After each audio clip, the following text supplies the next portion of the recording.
माँ की ममता की कहानी। Motivational story. रामपुर नाम का एक गांव था। वहां के लोग एक दूसरे से मिलजुल के रहते थे। उस गांव में एक औरत रहती थी और उसका एक छोटा सा बेटा भी था। वह अपने बेटे से बहुत प्यार करती थी। उसे एक पल भी अपने आंखों से दूर नहीं जाने देती थी।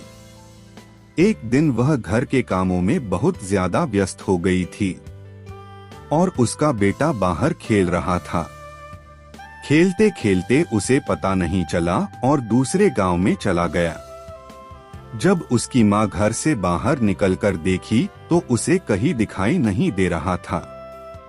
वह एकदम से हड़बड़ा गई और रोने लगी कि मेरा बेटा कहाँ चला गया। उसे खोजने निकल गई। खोजते खोजते वह एक गांव में गई।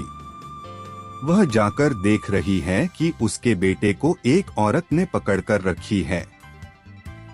ये उसके सामने गई और बोली, बहन ये मेरा लड़का है, मुझे दे दो। तो झट से दूसरी औरत ने बोली कि नहीं, ते मेरा लड़का है।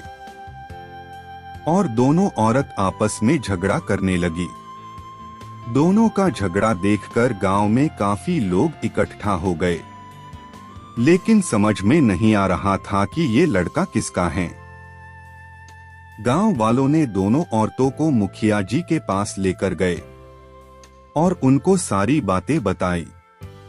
मुखिया जी ने दोनों औरतों को बगल में खड़ा कर दिया और एक लकड़ी से गोला बना दिया और बोले, जो इस गोले के बाहर पहले आ जाएगा लड़का उसी का होगा, लेकिन लड़कों को आधी आधी हिस्से को पकड़कर खींचना होगा। जैसे एक औरत हाथ पकड़ ले और दूसरी औरत पैर पकड़ ले, उसके बाद खींचते हुए गोला के बाहर आ जाना है। दोनों औरतों ने बच्चे को खींचना शुरू कर दिया। बच्चे को दर्द होने लगा और वह रोने लगा। तभी जो उसको असली माँ थी वह बच्चे को छोड़ देती है। तभी जो दूसरी औरत थी वह बच्चे को लेकर गोले से बाहर निकल जाती है और मुखिया जी से कहने लगती है कि देखिए यह मेरा बच्चा है, मैं इसे गोले से बाहर लेकर आ गई हूँ। तब मुखिया जी ने कहा, नहीं, यह तुम्हारा बच्चा नहीं है।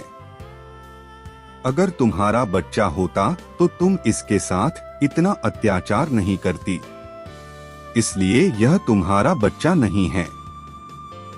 कहानी से हमें ये सीखने को मिलता है कि माँ अपने बच्चे को कभी तकलीफ में नहीं देख सकती। चाहे कुछ भी हो जाए, माँ हमेशा अपने बच्चों का भला ही चाहती है।